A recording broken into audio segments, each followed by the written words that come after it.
शुरू कर दीजिए। ठीक है जी। बिस्मिल्लाहिर्रहमानिर्रहीम।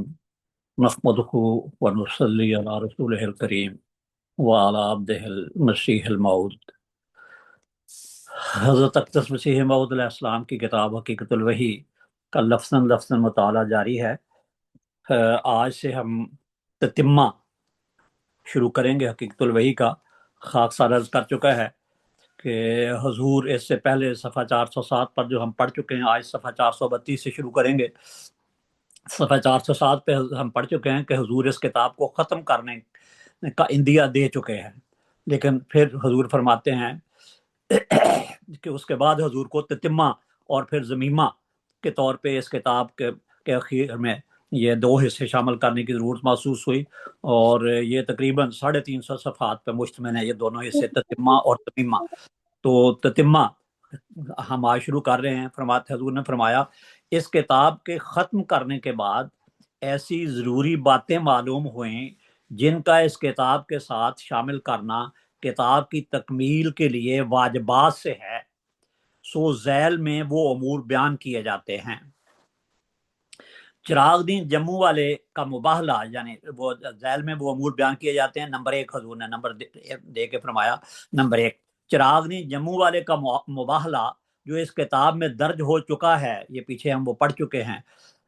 अगरचे वो ऐसा निशान है कि जो शख्स अक्ल और इंसाफ और ईमान का पाबंद हो और खुदा तरसी के तरीक को हाथ से ना छोड़े, वो सिर्फ इसी एक निशान पर गौर करने से समझ सकता है कि मैं खुदा ताला की तरफ से और हक पर हूँ। लेकिन एक बदजन के दिल में ये शुबा गुजर सकता था कि चूंकि चिरागदीन ताउन से मर चुका है, इसलिए मुमकिन है कि ये मुबाहला उसकी तरफ से ना हो, बल्कि उसकी मौत के बाद अपनी तरफ से इबारत मुबाहला बनाकर लिखी गई हो।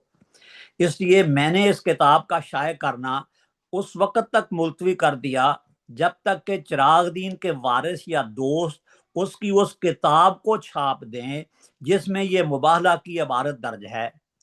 चुनाचे खुदा तआला के फजल और करम से उन लोगों के दिल में पड़ गया कि वो किताब जिसमें मजमून मुबाहला है छाप दी जाए, और फिर चंद हफ्तों में उन्होंने इस किताब को छाप दिया और इस किताब का नाम एजाज मोहम्मदी रखा। एजाज मोहम्मदी ये चिरागदीन जमूनी साहब की किताब है। ये हज़रत मसीह अलैहिस्सलाम के मुय्यदीन में से थे और मुखलिस अपने आप को शुमार करते थे और जाहिर करते थे। तो लेकिन फिर मुखालिफ हो गए और फिर उन्होंने हज़रत मसीह अलैहिस्सलाम को मुबाहला की दावत दी। मुबाहला की दावत के लिए इन्होंने एक किताब, जैसा कि हजूर ने जिक्र किया, एजाज मोहम्मदी के नाम से लिखी, और उसमें हजूर के मुबाहला के अल्फाज भी लिखे जिन अल्फाज में वो अपनी तरफ से हज़रत मसीह अलैहिस्सलाम को हज़रत मसीह अलैहिस्सलाम से मुबाहला करना चाहते थे। तो वो किताब अभी शाये नहीं हुई थी, अभी वो इनकी तहरीर ही थी। हज़रत मसीह अलैहिस्सलाम को इस बात का इल्म हो गया और ये फौत हो गए, बल्कि इनके दो बेटे भी फौत हो गए। तो वो किताब शाये नहीं हुई थी, लेकिन हज़रत अक़दस मसीह मौद अलैहिस्सलाम को इस बात का इल्म हो गया कि इन्होंने मुबाहला किया है और उसी मुबाहला के नतीजा में ही फौत हुए हैं। तो उस वक़्त ये किताब हज़रत मसीह अलैहिस्सलाम हकीकतुल वही तसनीफ़ फरमा रहे थे। हजूर ने इसकी इशाअत में ताख़ीर की और ये चाहा या ये ख्वाहिश की कि वो किताब शाया हो जाए, और फिर वो उस किताब का वो हिस्सा जिसमें उन्होंने मुबाहला की इबारत शाया की है और उसके बाद वो फौत हुआ है, वो इबारत भी शाया हो जाए। चुनाचे ऐसा ही हुआ और वो किताब उन्होंने शाया कर दी। ना वो किताब की इशाअत रोक सके शाया करने वाले, और ना ही वो उस इबारत को नकल का इबारत को उसमें से निकाल सके जिसमें उसने दावा का मुबाहला का चैलेंज दिया था या मुबाहला किया था जिस जिस जिन अल्फाज में हज़रत मसीह अलैहिस्सलाम के साथ। तो वो किताब भी शाया हुई और वो मुबाहला की इबारत भी उस किताब में मौजूद थी, और हजूर ने हकीकतुल वही में उस मुबाहला की तहरीर का अक्स भी शाया किया है। ये तफसील है इसकी। फरमाया, और कमाल शुक्र की बात है कि बावजूद सख्त मुखालफत के वो मजमून मुबाहला को किताब एजाज मोहम्मदी से अलहदा ना कर सके। معلوم ہوتا ہے کہ چراغ دین نے اپنی زندگی میں اس ارادہ کو عام لوگوں کے روبرو ظاہر کر دیا تھا کہ میں مباہلہ کے طور پر مضمون لکھوں گا تا وہ شخص جو جھوٹا ہے ہلاک ہو جائے، اور نہایت درجہ کی شوخی اور تکبر سے میرا نام اس نے دجال رکھا تھا، نعوذ باللہ۔ اور اپنی کتاب منارۃ المسیح میں یہ لکھا تھا کہ دجال ماحود آنے والا یہی شخص ہے جس کا عہد کیا گیا تھا، دجال جس کے آنے کا وہ وہی شخص ہے، نعوذ باللہ۔ اور نیز لکھا تھا کہ خواب میں حضرت عیسیٰ نے مجھے عصا دیا ہے کہ تا اس دجال کو اس فتنہ سے قتل کروں۔ اور پھر جب اپنی کتاب اعجاز محمدی میں جس کی تعریف کے ساتھ ہی وہ طاعون میں گرفتار ہو گیا، اس نے مباہلہ کی عبارت لکھی، تو گو وہ اپنی کتاب کو اپنی زندگی میں شائع نہ کر سکا، لیکن مباہلہ کا ارادہ شائع کر چکا تھا اور مضمون مباہلہ کئی لوگوں کو دکھلا چکا تھا، یعنی شائع کر چکا تھا مراد وہ کتاب لکھ چکا تھا، شائع تو بعد میں ہوئی، اور مضمون مباہلہ کئی لوگوں کو دکھلا چکا تھا، اور نیز لکھنے کے لیے کاتب کو وہ مضمون دے چکا تھا۔ اس لیے اس کے دوستوں کو باوجود سخت مخالفت کے یہ جرت نہ ہو سکی کہ وہ مضمون مباہلہ کتاب میں سے نکال دیں۔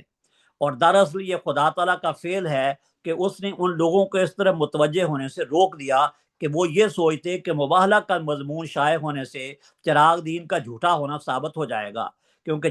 چراغ دین نے جب مباہلہ کا مضمون کاتب کو لکھنے کے لیے دیا تو اسی روز اس کے دو لڑکے جو دو ہی تھے طاعون میں گرفتار ہو کر مر گئے، اور پھر ابھی وہ مضمون پتھر پر نہیں جمایا گیا تھا۔ پتھر پر جمانے سے مراد وہ تحریر کا شائع کرنے کے لیے اس مضمون کو، اس تحریر کو پہلے لکھی جاتی ہے، کاتب لکھتا تھا اور اس زمانے میں، اور پھر اس کو پتھر پہ لگا کے شائع کرتے تھے۔ کہ چراغ دین نے طاعون کا شکار ہو کر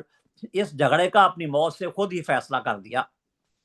جو مجھ میں اور اس میں تھا۔ غرض مباہلہ کا مضمون ایک مشہور واقعہ ہو چکا تھا، پس یہی وجہ تھی کہ وہ مضمون بہرحال اس کے دوستوں نے کتاب اعجاز محمدی میں چھاپ دیا، اور جب کہ وہ مضمون چھاپا گیا تو ہم نے بھی بہت سے نسخے اس کتاب کے خرید لیے تاکہ لوگوں کو معلوم ہو کہ جس مضمون مباہلہ کو ہم نے اپنی کتاب حقیقت الوحی میں شائع کیا ہے وہ اسی چراغ دین کا مضمون ہے۔ اگرچہ اس قدر پبلک کی تسلی کے لیے کافی ثبوت تھا، مگر پھر بھی مجھے خیال آیا کہ اگر اصل مضمون مباہلہ کا جو چراغ دین نے اپنے ہاتھ سے لکھا تھا مل جائے اور اس کا فوٹو لیا جائے تو یہ ثبوت نورن علی نور ہو جائے گا، اور اس مطلب کے لیے بہت سی صحیح کی گئی۔ آخر وہ مضمون اعجاز محمدی کے کاتب سے بعد شائع ہونے اس کتاب کے مل گیا، بلکہ تمام مسودہ اس کتاب کا مل گیا۔ تب میں نے یہ کوشش کی کہ کسی طرح اس مضمون کا فوٹو لیا جائے، چنانچہ اخویم مولوی محمد علی صاحب ایم اے کی معرفت کلکتہ اور بمبئی اور مدراس میں ان کارخانوں کی طرف چٹھیات لکھی گئیں جہاں تحریروں کے فوٹو لیے جاتے ہیں۔ اگرچہ اس قدر گران نرخ بیان کیا گیا کہ 50 روپے فی صفحہ فوٹو لینے کے لیے، اس زمانہ میں کہ 50 روپے فی صفحہ فوٹو لینے کے لیے مطالبہ ہوا، تاہم ہم نے سب کچھ منظور کیا۔ یہی باعث تھا کہ کتاب حقیقت الوحی کے شائع ہونے میں بہت تاخیر ہو گئی۔ بالآخر خدا تعالیٰ کے فضل سے اس تحریر کا عکس لینے میں ہم کامیاب ہوئے، چنانچہ وہ عکس اس تتمہ کے ساتھ شامل کر دیا گیا ہے۔ یہ عکس ہم دیکھ چکے ہیں، اور حضور جو یہ عکس صفحہ 412 سے لے کے 417 تک پیچھے گزر چکا ہے، اور عکس کے علاوہ حضور نے جو تحریر ہے وہ اپنے الفاظ میں حضور نے وہ شائع بھی کر دی ہے، اور وہ ہم پڑھ بھی چکے ہیں۔ چنانچہ وہ عکس اس تتمہ کے ساتھ شامل کر دیا گیا ہے، اور اصل تحریر چراغ دین کی جو مباہلہ کی عبارت ہے بلکہ تمام کتاب اس کی دستخطی ہمارے پاس محفوظ ہے، جس کا جی چاہے دیکھ لے۔ اور جو شخص چراغ دین کی تحریر کو شناخت کرتا ہے اس کے لیے ضروری نہیں کہ وہ اس مضمون کو جو چراغ دین کا دستخطی ہمارے پاس محفوظ ہے دیکھے، بلکہ وہ صرف اس کا عکس دیکھ کر مطمئن ہو جائے گا۔ یہ دوسرا امر جو اس تتمہ میں لکھنے کے لائق ہے، یعنی جس وجہ سے حضور فرما رہے ہیں کہ مجھے تتمہ لکھنے کی ضرورت پڑی کتاب ختم کرنے کے بعد، فرمایا دوسرا امر جو اس تتمہ میں لکھنے کے لائق ہے وہ چند پیش گوئیاں ہیں جو کتاب حقیقت الوحی کے تمام کرنے کے بعد پوری ہوئیں، اور ایک ان میں سے وہ پیش گوئی بھی ہے جو گزشتہ زمانہ کا ایک نشان ہے، اور نشانوں کے تحریر کے وقت اس کا لکھنا یاد نہیں رہا تھا، اس لیے اب تتمہ میں لکھا گیا ہے کیونکہ وہ ایک بڑا نشان ہے، اور اکثر सॉरी, और अक्सर अशद दुश्मन और मुखालिफ इस राकम के इसके गवाह हैं। फरमाया इसलिए मैंने मुनासिब समझा कि इस निशान को भी इन निशानों के साथ इस ततिम्मा में लिख दूं, और वो ये हैं। अव्वल मिन जुमला इन निशानों के ये निशान है कि नवाब मोहम्मद अली खान साहब रईस कोटला मालीर की निस्बत मेरे पर खुदा ताला ने यह जाहिर किया कि उनकी बीवी अनकरीब फौत हो जाएगी, और मौत की खबर देकर यह भी फरमाया कि दर्दनाक दुख और दर्दनाक वाक़या। मैंने इस खबर से सबसे पहले अपने घर के लोगों को मुत्तले किया, और फिर दूसरों को, और फिर अखबार बदर और अल हकम में ये पेशगोई शाये करा दी। और ये उस जमाना में खुदा ताला ने मुझे खबर दी थी जबकि नवाब साहब मौसूफ की बीवी बहर तरह यानी हर तरह तंदुरुस्त और सही और सालम थी। फिर तखमीनन 6 माह के बाद नवाब मोहम्मद अली खान साहब की बीवी को सिल की मर्ज हो गई, और जहां तक मुमकिन था उनका इलाज किया गया। आखिर रमज़ान 1324 हिजरी में वो मरहुमा उसी मर्ज से इस नापायदार दुनिया से गुजर गई। इस पेशगोई से नवाब साहब को भी कबल अज वक्त खबर दी गई थी, और हमारे फाजिल दोस्त हकीम मौलवी नूरदीन साहब और मौलवी सैयद मोहम्मद अहसन साहब और अक्सर मोअज़्ज़ज़ इस जमात के इस पेशगोई पर इत्तला रखते हैं। अल्लाह ताला कुरान शरीफ में फरमाता है, फला युज़हिरु अला गैबिही अहदन इल्ला मन इर्तज़ा मिर रसूल, यानी खुदा ताला साफ साफ और खुला खुला गैब बजूज अपने रसूलों के किसी पर जाहिर नहीं करता, और जाहिर है कि दावे के साथ किसी पेशगोई को बतमाम तर तसरीह शाये करना और फिर उसका उसी तरह बकमाल सफाई पूरा होना, इससे ज्यादा रोशन निशान की और क्या अलामत हो सकती है। नंबर 2, मिन जुमला उन निशानों के दूसरा निशान ये है कि मुझको 30 जुलाई 1906 में और बाद इसके और कई तारीखों में वही इलाही के जरिया से बतलाया गया कि एक शख्स इस जमात में से एक दम में दुनिया से रुखसत हो जाएगा और पेट फट जाएगा, और शबान के महीना में वो फौत होगा। चुनाचे इस पेशगोई के मुताबिक शबान 1324 हिजरी में मियाँ साहिब नूर महाजर, जो साहिबजादा मौलवी अब्दुल लतीफ़ साहिब की जमात में से था, यानी उनके साथ ही वो अफगानिस्तान से यहाँ आया था, यक दफ़ा एक दम में पेट फटने के साथ मर गया, और मालूम हुआ कि उसके पेट में कुछ मुद्दत से रसौली थी, लेकिन कुछ महसूस नहीं करता था और जवान मजबूत और तवाना था। यक दफ़ा पेट में दर्द हुआ और आखिरी कलमा उसका यह था कि उसने 3 मरतबा कहा कि मेरा पेट फट गया, बाद इसके मर गया। और जैसा कि पेशगोई में था, शबान के महीना में एक दम में उसकी जान रुखसत हो गई। ये पेशगोई कबल ज़हूर अखबार बद्र और अल हक में शाये करा दी गई थी। नंबर 3, तीसरी पेशगोई जो हुजूर फरमाते हैं कि बाद में लिखने का ख्याल आया या बाद में पूरी हुई। नंबर 3, मिन जुमला उन निशानों के सादुल्लाह लुधियानवी की मौत है जो पेशगोई के मुताबिक ज़हूर में आई। इसकी तफसील ये है कि जब मुंशी सादुल्लाह लुधियानवी बदगोई और बदजमानी में हद से बढ़ गया और अपनी नज़म और नसर में इस कदर उसने मुझको गालियां दी कि मैं ख्याल करता हूं कि पंजाब के तमाम बदगो दुश्मनों में से अव्वल दर्जा का वो गंदा जबान मुखालिफ था। बल्कि आगे जाके हजूर ने लिखा है कि मेरा ख्याल है कि तमाम अंबिया के मुखालफिन में से सबसे ज्यादा बदजुबान जो था वो ये शख्स था, और इसकी बदजुबानी इतनी बड़ी हुई थी कि ये तारीख अहमदियत का हिस्सा है कि अल्लामा सर डॉक्टर मोहम्मद इकबाल, जो किसी ज़माना में हज़रत मसीह अलैहिस्सलाम और जमात से अकीदत रखते थे, उस ज़माना में जब उन्होंने इस सादुल्लाह की हज़रत मसीह मौद अलैहिस्सलाम की बदज़नी को देखा, तो उन्होंने एक मशहूर नज़म जो हमारे लिटरेचर में मौजूद है वो उन्होंने कही थी, जिसका पहला हिस्सा था, पहला मिसरा था, वाह सादी देख ली गंदा दहानी आपकी, यानी इसकी गंदी ज़बान को देख के उन्होंने हज़रत मसीह मौद अलैहिस्सलाम के दिफा में ये नज़म जो है वो कही थी, वाह सादी देख ली गंदा दहानी आपकी, मेहतरों में खूब होगी मेहतरानी आपकी या शान आपकी, इस किस्म का कोई है पहला शेर इसका। बाहर सुन, हज़रत शाह साहब फरमाते हैं میں خیال کرتا ہوں کہ پنجاب کے تمام بدگو دشمنوں میں سے اول درجہ کا وہ گندا زبان مخالف تھا۔ تب میں نے اس کی موت کے لیے جناب الہی میں دعا کی کہ وہ میری زندگی میں ہی نامراد رہ کر ہلاک ہو۔ اس کے اوپر حضور نے تھوڑا چھوٹا سا حاشیہ تحریر فرمایا جیسا کہ میں آگے چل کر بیان کروں گا، اس شخص یعنی سعد اللہ نے میری موت کی پیش گوئی کی تھی اور شائع کیا تھا کہ میں اس کی زندگی میں ہی ذلت کے ساتھ مروں گا، اور میں نے شائع کیا تھا کہ وہ میری زندگی میں مرے گا۔ آخر کار میرے خدا نے مجھے سچا کیا اور وہ جنوری 1907 کے پہلے ہفتہ میں ہی مر گیا اور ذلت اور حسرت کو ساتھ لے گیا۔ حاشیہ ختم ہوا، ہم اصل عبارت کی طرف چلتے ہیں۔ اور ذلت کی موت سے مرے، تب میں نے اس کی موت کے لیے جناب الہی میں دعا کی کہ وہ میری زندگی میں ہی نامراد رہ کر ہلاک ہو اور ذلت کی موت سے مرے۔ اس دعا کا باعث صرف اس کی گالیاں نہیں تھی، بلکہ بڑا باعث یہ تھا کہ وہ میری موت کا خواہاں تھا اور اپنی نظم و نثر میں میرے لیے بد دعائیں کرتا تھا، اور اپنی سفاہت اور جہالت سے، بیوقوفی اور جہالت سے میری تباہی اور ہلاکت کو بددل چاہتا تھا۔ اور لعنت اللہ علی الکاذبین میرے حق میں اس کا ورد تھا، یعنی یہ بار بار کہتا تھا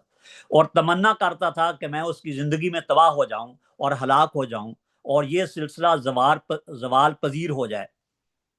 اور اس وجہ سے جھوٹا ٹھہروں اور مخلوق کی لعنت کا نشانہ بنوں۔ اور اگرچہ یہ تمنا ہر ایک شخص میں پائی جاتی ہے کہ وہ میری موت دیکھیں اور ان کی زندگی میں میری موت ہو، لیکن یہ شخص سب سے بڑھ گیا تھا اور ہر ایک بدی کے لیے جب بدقسمت مخالف قصد کرتے تھے تو وہ اس منصوبہ سے پورا حصہ لیتا تھا۔ اور میں باور نہیں کر سکتا، میں یقین نہیں کر سکتا کہ جب سے دنیا پیدا ہوئی ہے کسی نے ایسی گندی گالیاں کسی نبی اور مرسل کو دی ہوں جیسا کہ اس نے مجھے دیں۔ چنانچہ جس شخص نے اس کی مخالفانہ نظمیں اور نثریں اور اشتہار دیکھے ہوں گے اس کو معلوم ہوگا کہ وہ میری ہلاکت اور نابود ہونے کے لیے اور نیز میری ذلت اور نامرادی دیکھنے کے لیے کس قدر حریص تھا، اور میری مخالفت میں کہاں تک اس کا دل گندا ہو گیا تھا۔ پس ان تمام امور کے باعث میں نے اس کے بارے میں یہ دعا کی کہ میری زندگی میں اس کو نامرادی اور ذلت کی موت نصیب ہو۔ سو خدا نے ایسا ہی کیا، اور جنوری 1907 کے پہلے ہی ہفتہ میں چند گھنٹہ میں نمونیا پلیگ سے اس جہان فانی سے ہزاروں حسرتوں کے ساتھ کوچ کر گیا۔ چنانچہ اخبار اہل حدیث کے ایڈیٹر مولوی ثناء اللہ صاحب نے اپنے اخبار کے صفحہ 4 میں سعد اللہ کی موت پر حسرت کی طرف ان الفاظ سے اشارہ کیا ہے کہ اس کے لڑکے کی نسبت حاجی عبد الرحیم کی دختر سے ہو چکی تھی، یعنی رشتہ ہو چکا تھا، اور عنقریب شادی ہونے والی تھی کہ سعد اللہ کا انتقال ہو گیا، اور سعد اللہ کو یہ بھی نصیب نہ ہوا کہ اپنے لڑکے کی شادی دیکھ لیتا، جبکہ اس کا ایک ہی لڑکا تھا اور شادی کا تمام سامان اس نے اکٹھا کر لیا تھا اور چند روز میں ہی اس منحوس کام کو انجام دینے کو تیار تھا۔ حضور نے منحوس کیوں کہا ہے شادی کو، یہ ابھی آگے واضح ہو جائے گا کہ فرشتہ ملک الموت نے آ پکڑا۔ اور یہ قول مولوی ثناء اللہ صاحب کا قرین قیاس ہے، کیونکہ ہماری جماعت کے بعض صاحبوں نے بار بار اس کو یہ کہہ کر ملزم کیا تھا کہ تیری نسبت قریباً 13 سال سے مسیح موعود کو یہ الہام ہو چکا ہے کہ انا شانہ کا ہوا لبتر، یعنی تیرے بدگو دشمن سعد اللہ کی قطع نسل کی جائے گی، پھر تو اپنے لڑکے کی کیوں شادی کسی جگہ نہیں کرتا؟ یعنی حضرت مسیح صاحب کو اللہ تعالیٰ نے بتایا تھا کہ یہ ابتر رہے گا، اس کی نسل نہیں چلے گی، اور اس وقت اس کا ایک لڑکا بھی موجود تھا، تو لوگ اس کو بار بار اکساتے تھے کہ تم اپنے لڑکے کی شادی کرو اور تاکہ اس کا کوئی بچہ پیدا ہو اور پھر یہ ثابت ہو کہ حضرت مسیح علیہ السلام کی یہ پیش گوئی جو ہے وہ جھوٹی نکلی ہے، تو پھر تو اپنے لڑکے کی کیوں کسی جگہ شادی نہیں کرتا تا نسل جاری ہو؟ پس قریب قیاس ہے کہ ان بار بار کی ملامتوں کو سن کر سعد اللہ نے کسی جگہ اپنے لڑکے کی نسبت کر دی ہو، مگر شادی کی ابھی تیاری ہو رہی تھی کہ سعد اللہ کی دوسرے جہان کی طرف تیاری ہو گئی۔ پس سعد اللہ کا شادی کا نام لیتے ہی مر جانا یہ بھی ایک نامرادی ہے۔ پس اس میں کیا شک ہو سکتا ہے کہ وہ میری پیش گوئی کے مطابق نامراد مرا، اور بلا شبہ یہ ایک ذلت کی موت ہے کہ وہ پیش گوئی کے اس مفہوم کو اپنی کوشش سے دور نہ کر سکا کہ آئندہ اس کی نسل نہیں چلے گی، اور نہ اس پیش گوئی کو اپنی طاقت سے رفع کر سکا کہ میری زندگی میں ہی اس کی موت ہوگی اور میری ہر ایک ترقی کو دیکھ کر مرے گا۔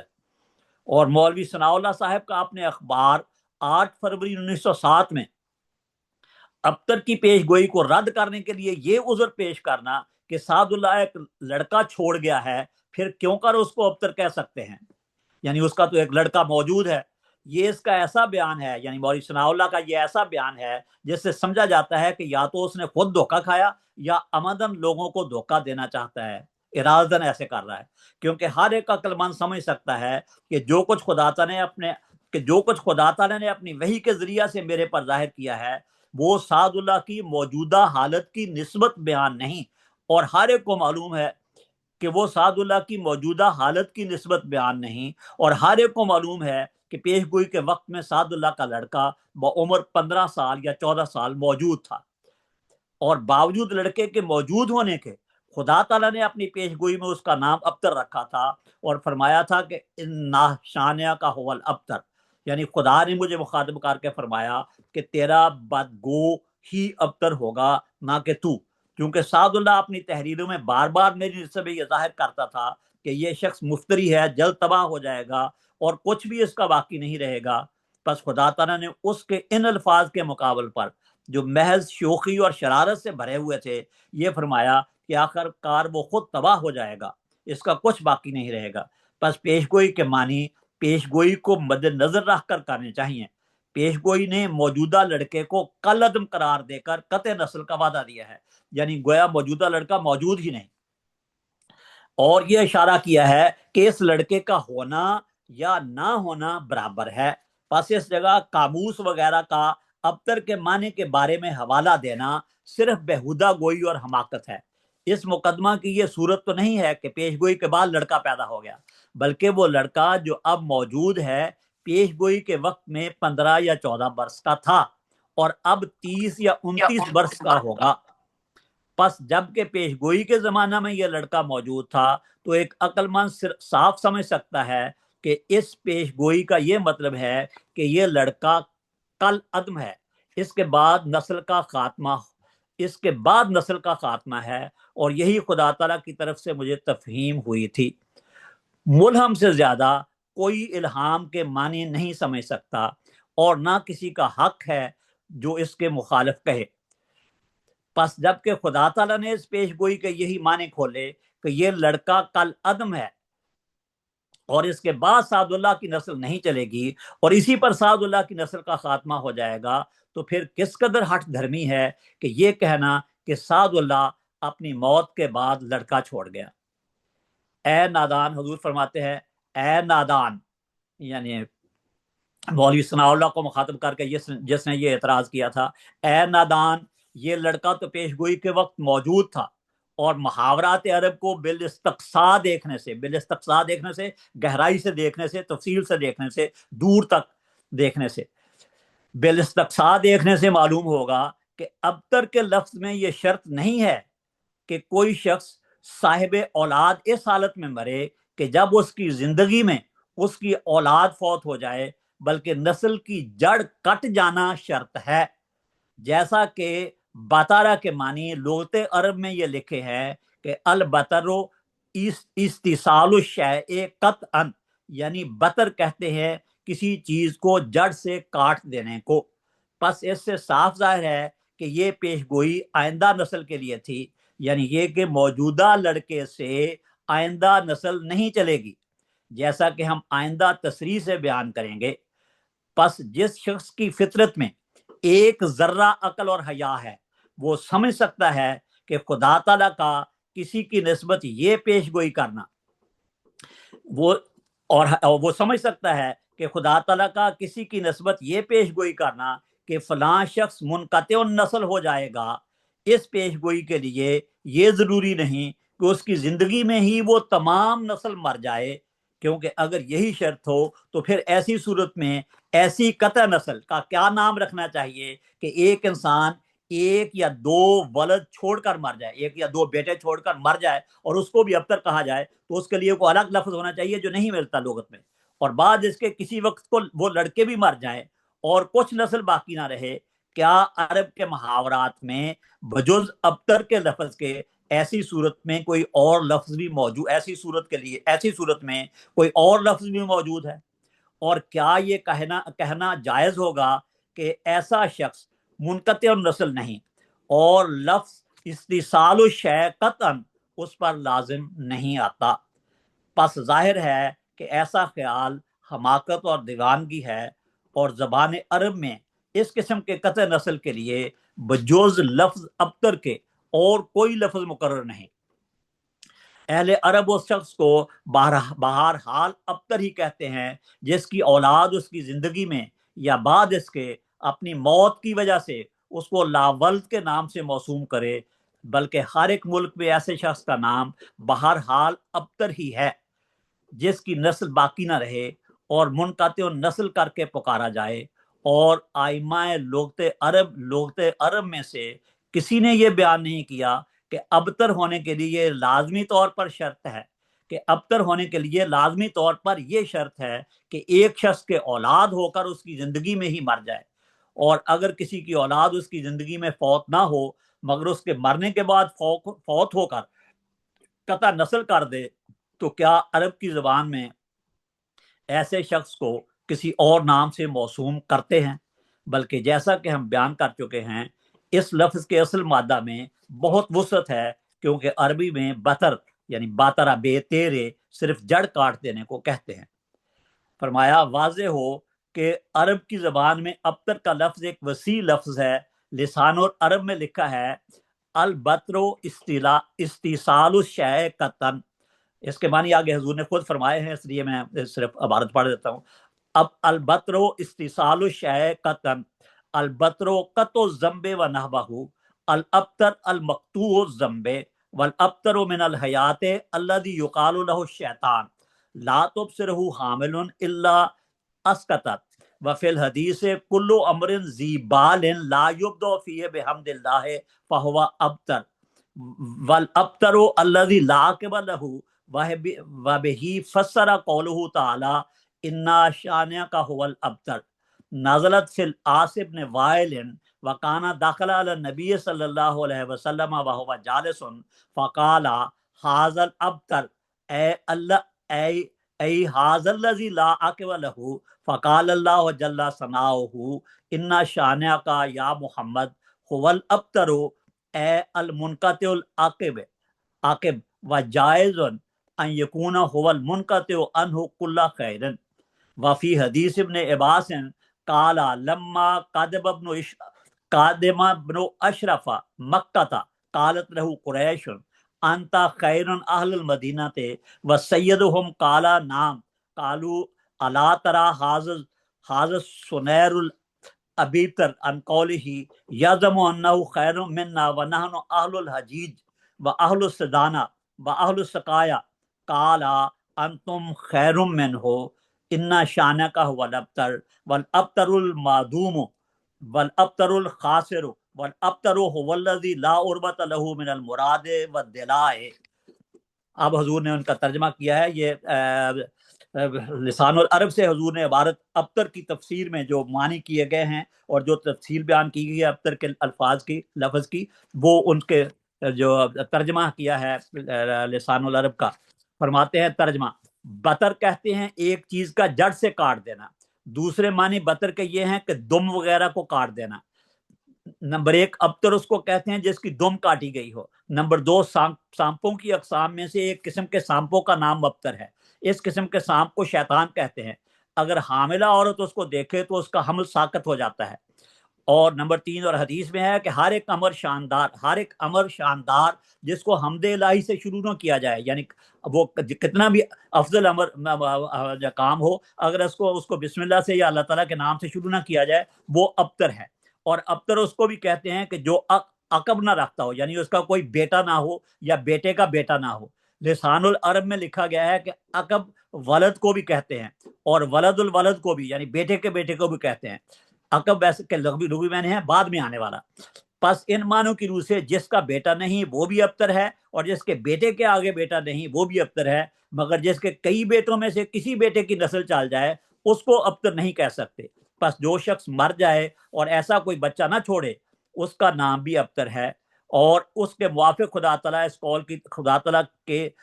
इस कौल की तफसीर की गई है कि इन्ना शान का हुवल अबतर। ये आयत आस बिन वाइल के हक में नाजिल हुई थी। वो एक दिन आ हज़रत सल्लल्लाहु अलैहि वसल्लम के पास आया और आप बैठे हुए थे। बस आस बिन वाइल ने आ हज़रत सल्लल्लाहु अलैहि वसल्लम की तरफ इशारा करके कहा कि ये अब्तर है, यानी इसका कोई लड़का नहीं है और ना लड़के का कोई लड़का। तब खुदा ताला ने आ हज़रत सल्लल्लाहु अलैहि वसल्लम को मुखातब करके फरमाया कि ऐ मोहम्मद, जो तेरा बदगो है वही अब्तर है। यानी मुकद्दर यूं है कि जिस औलाद पर वो नाज करता है आखिर उसकी औलाद फना हो जाएगी, गो उसकी जिंदगी में या बाद उसके, और सिलसिला नस्ल खत्म हो जाएगा। ये तो जाहिर है कि आस बिन वाइल औलाद रखता था, क्योंकि अगर वो अब्तर यानी बे औलाद होता तो ये गैर माकूल बात थी कि बावजूद आप अब्तर होने के आ हज़रत सल्लल्लाहु अलैहि वसल्लम का नाम अब्तर रखता। बस खुदा तआला की तरफ से ये पेश गोई थी कि अंजाम कार उसकी नस्ल कता हो जाएगी, गो उसकी जिंदगी में हो या बाद उसके। चुनाचे ऐसा ही हुआ, मगर मालूम होता है कि वो औलाद छोड़कर मर गया था, लेकिन बाद इसके उसकी औलाद का भी खात्मा हो गया, क्योंकि अगर औलाद उसके रूबरू मरती तो ज़रूर उसका जिक्र किया जाता। और बाकी तर्जमा ये है कि ये तर्जमा मेरा ख्याल बाकी फिर पढ़ेंगे क्योंकि आगे जो पैरा नहीं आ रहा, तो वक्त मेरा ख्याल है, क्यों जी? जी जी, वक्त मुकम्मल हो गया। ओके, हाँ जी। तो यहाँ पर हम इख्तिताम करते हैं आज की क्लास का। इंशाल्लाह अगले ट्यूसडे को फिर हाजिर होंगे। सारे जो तशरीफ लाए हैं दोस्त बहने, उनका शुक्रिया। अस्सलाम वालेकुम रहमतुल्लाह। वालेकुम वालेकुम अस्सलाम। अस्सलाम व रहमतुल्लाहि व बरकातुहू। जज़ाकुमुल्लाह।